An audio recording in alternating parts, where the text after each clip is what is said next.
Hello. Today I will be returning with another Royal Navy cruiser, probably quite predictable at this point. It's a cruiser I spoke of the last time, the Fiji. Now this ship actually features the same armament that the Edinburgh has, meaning you get 12 guns and you get the 7.5 second reload, but on the flip side you have significantly better matchmaking. The concealment 11.2, once again I'm not using a 15-point captain with the concealment perk since I don't feel it reflects accurately on what the average player will experience, but this ship is honestly by far one of the brightest spots of the entire Royal Navy line. The gun power you get and the torpedoes you get are significantly stronger than anything until this point. From Leander to this one, you basically you go from 8 guns to 12 guns, and I think, are they the same reload? I think they might be exactly the same reload, 7.5 second. So you basically gain a flat out 50% damage buff going from the Leander to the Fiji, which is of course massive, because the Leander is already okay, but the Fiji is definitively one of the standout ships of the line. Now 11.2 concealment, it's not too bad. Of course, if you use a 15-point captain with concealment expert, it will be a much more comfortable, probably sub 10. But it's not really that much of an issue. Of course you have to play it safe, especially if you get smaller maps like this where you can't really even make it to the cap until you're spotted. Drop the speed, put the smoke cloud up. You don't want to be with all these Gneisenau's everywhere, Dunkirks, Bayerns, all these battleships, and you're basically a squishy little XP Pinata. You don't want to be showing any broadside or showing yourself in general, so I'll just smoke up. Now you might notice that I don't have heal here. That's because I made this commentary before they released this line officially, and that means they didn't have the heal back then. They added the heal later on because they felt that the Royal Navy cruisers from tier 3 onwards needed them. But honestly, I didn't really think the Fiji especially needed it, but you should take that into account that the ship on the live version will actually be even stronger than this, and I already considered this quite strong. Then tier, not really much to brag about. I have focused fire these squads, and I have, with this captain, since it's one that I'm leveling, I think I have both AFT and manual AA, and you're really not gonna shoot that many planes at all. So yeah, not really much to brag about, but I guess it works. If they're dumb enough to hover your planes right above you for long periods of time or hover right next to you, then sure, it works. Now, of course, from the Leander to the Fiji, you gain a significant amount of range. I think the Leander has 13.2. This guy has like 15.4, I think the range is. So you gain a significant amount of range, but considering you're an AP only ship, the additional range doesn't really help you that much. Like, spamming long range AP, it's a nice novelty, but long range AP doesn't really penetrate anything and doesn't really deal any damage, so questionable. Anyway, these guys have been forced back. This guy's on the right flank, so I'm gonna take this chance to push up a bit further into B. I'm pinging the battleships that are all hiding behind me and seem to be sailing towards C. I'm telling them that there's no point going to sea because we already have a sea. For some reason you always see battleships sail towards a cap we already have instead of like being useful somewhere else. So I'm trying to convince these guys to not do that and go help out at B, where we actually need the battleships. We need that firepower and that tankiness. Trying to land some shells on the Mitsuki, wiggling my ship back and forth quite a bit in case there's someone focusing me. I'm constantly wary of all these battleships. Of course, this ship in general doesn't feel as squishy as the higher tier ones does, especially the T9 and T10 who have this elevated citadel.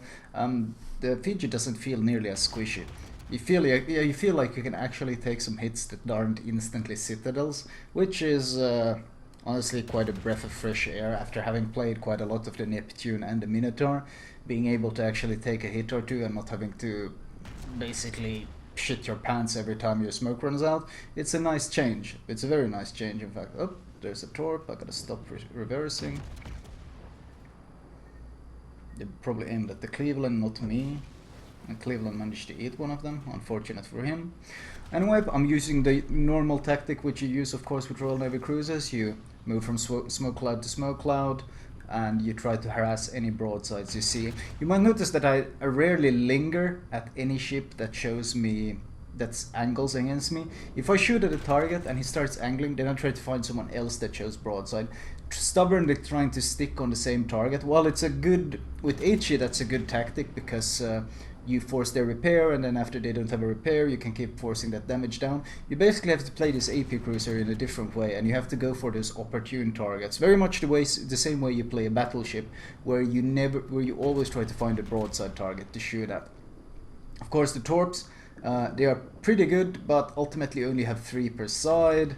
And when you have 3 per side, the chances of actually hitting a torp, unless you're point blank, is pretty iffy. So this my hopes of hitting a long-range torp on this Dunkirk, well, you can see no luck there. I think they are 8-kilometer torps on the ship, but only 3 of them, so not very high chances of hitting anything. They're good for YOLOing in, but just like most torps on cruisers are, but not very useful at any sort of sniping business. Oh, both the Mutsuki and the Dunkirk are spotted. Obviously picked a squishy target. He turned in, and that's the joy of having 12 guns. You can actually do that to DDs. You can instantly delete them, and that's something you struggle at with the lower tier cruisers, because you simply don't have enough guns, enough firepower, enough of a meaty broadside to do that to DDs. But with the Fiji, it's quite easy, honestly, because, well, those 12 guns really pack a nice little punch to them, and it makes it much more comfortable to play the ship in general. Ultimately, of course, your AP still isn't some sort of miracle worker. I mean, if you face, well, there's a Mayoko here. He's probably a good example. Like shooting Pensacola's, Yorks and such, well, that's very satisfying because they are so thinly armored. But shooting stuff like a Mayoko, which I have often called one of the best T7 cruisers, especially for ranked, mostly because of its armor. And you're not getting citadels on a ship like the Mayoko is not easy. You can see 2 hits, 4 bounces, and he's giving a fair amount of broadside to me. Now he's giving almost full broadside. Let's see if I can get some damage. I doubt I'll be able to citadel him at this range, because honestly... Okay, not the best dispersion. Trying to get that. He's moving very slowly. But still, no magic under the turret citadel or anything of that kind. Yeah, as soon as he angles a bit more, damage goes down the drain very, very quickly. I have a bit of an issue here right now, seeing as the Gneiser now is pushing me. Now, of course, you have torpedoes on both sides. So seeing as this Gneiser now is pushing me, I'm gonna see if I can make use of them. Another thing, of course, the torpedo angles are quite fantastic, as you can see. You can shoot quite far in front of you, which is of course good when you have to push into the enemy. I'm gonna drop first set of torps, and now I'm accelerating. Of course, since he's not tier 8, he doesn't have the spotting module yet, but he's gonna spot me at 2 kilometers regardless, so I'm already speeding up, so by the time he actually spots me, I'm in full speed and already closing the distance. I launched my left side torps, and now I'm gonna try to close the distance and hit him with my right side torps. Gneiser now, of course, like all battle, Gneiser, of course, much like the Scharnhorst, has torps himself, so I abruptly drop my speed and turn into him, and that means, well, I hit all my torps, he only hits 1. And the damage wasn't too bad since I took it on the nose. If you want to take it on the nose or the broadside, depends on how good your torpedo belt is, but on a ship like the Fiji, which pretty much has a non-existent torpedo belt, taking it on the nose is obviously preferable. Shells, 2 hits, and you saw just two heavy hits, that's it. If this had been a Minotaur or a Neptune, I can guarantee those 2 hits would have probably been citadels. But that's what I mean. You're squishy, yes, but you're not that sailing citadel that you are. And especially now that since they're adding heal to this, you gotta consider that this is not the final version of the Fiji. They're adding a heal on top of this. So ultimately, I'll be even tankier. I predict his turn, or where he's gonna turn, and I stop my engine again, juke out his torps. The problem with battleship players is usually they're not very used to how torpedoes work. So they shoot exactly where the white indicator is pointing, and if you drop your speed right as you see they're turning to torp, the white indicator is actually showing much further ahead than where you're actually going to end up when your speed drops. So that way you can kind of juke the torps on enemy battleships. It's very effective against Tirpitzes and of course Scharnhorst, Gneisenhaus, these battleships that have torpedoes, and usually if the captain isn't very used to using them. You can do it in battle with battleships against these battleships, of course, as well. Just the general of suddenly slowing down tends to out-juke that whole thing. Let's see if I can get some hits in. I'm obviously very low. Having the heal now would have been quite nice, since I can literally not take any hits. I'm just trying to get some shells in. Try to hit the Myoko or possibly Farragut, but it seems pretty iffy. Like already at this range you can see the arcs are starting to get to the point where, well, not really much chance of hitting anything. Yeah, I've secured the cap, and honestly I think I'm just going to... Is there any chance? I guess I can go for it, but I mean, iffy at best. And I know the smoke will fade soon, so I'm gonna, while the smoke is still up, I'm gonna use it to try to just escape, get out with my life. I waited until the Farragut and the Myoko sailed far enough away that I won't get spotted by them when I move out. I will get briefly spotted by the Fuso, but it's unlikely he'll have time to move his turrets where I am and hit me before I'm already in cover. Right, I'm briefly spotted by him. And I'm already going to be in cover. He can no longer hit me because the land would cover me. I made sure to go as close to the land mass as possible, so if any shells came my way, this island would absorb them. Now, if you're wondering why I haven't gotten anything like Confederate or High Caliber, considering how much damage and how much I've been killing, it's because this is of course still the test version of the Fiji, as I said, so I don't get any achievements in this. It's just for us for test and preview purposes, so hence no shiny medals and achievements that I would otherwise get. Now, here's one of the good things about these torps. Even though you only have 3 of them, as I said, they do hit quite hard, they are quite fast, and of course the range is 8 kilometers. So even if you don't have the concealment to be able to stealth torp, you can still stealth torp using terrain, as I'm doing here. I see where he's sailing, I shoot I turn away so I never get spotted, and I shoot another volley as well. If it continues the same path, who knows, might as well use them now. The cooldown isn't that long, so basically by the once I have a chance to use torpedoes again, I might have, they'll probably be up again. My torpedoes are actually looking quite good. You can see how fast they actually are, and that's of course a nice bonus. Actually looks like I'm gonna hit because he didn't change his course, probably didn't expect torpedoes from a cruiser, and that was his fault. That was actually a Kraken, well, unofficial Kraken. Sadly I get no achievements, but still, it shows the potential this ship has and the power it has.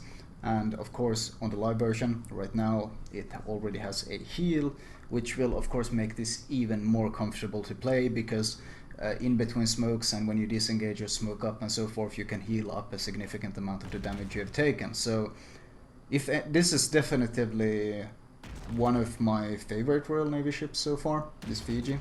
You get the first real taste of that AP firepower. That AP firepower is honestly kind of lacking until this point. I don't really feel that powerful in any of the other Royal Navy ships. Even the Leander, like, well, sure, it has 8 guns, but still, that's 8 guns. This is 50% more flat-out firepower, and this is the first Royal Navy ship where you really start feeling like, wow, this AP thing might actually work, and like I'm actually doing a lot of damage. This is quite satisfying to play. And this is the first time you really start feeling it.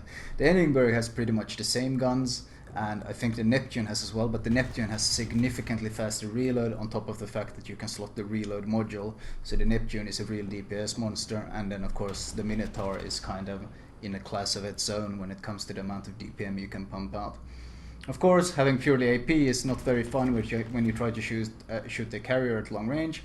They of course have armored decks, and your shells are all plunging fire and land on top of the deck, and of course all those shells bounce, which is a bit awkward. Regardless, the game ended. Didn't get 6 kills, but hey, 160k damage and the Kraken, and a nice amount of credits as well. Base XP wise, we're looking at 2.6k. That's pretty nice considering I only got 1 cap, so not really much, and I didn't get any decaps, so it was mostly damage-based scoring. Anyway, that was my Fiji commentary. I won't go over the modules and such, considering this has been changed on the live version now, so I might have to return to it and check that out later. You already know what kind of stuff I recommend on the Minotaur though. Anyway, I'll talk to you guys later.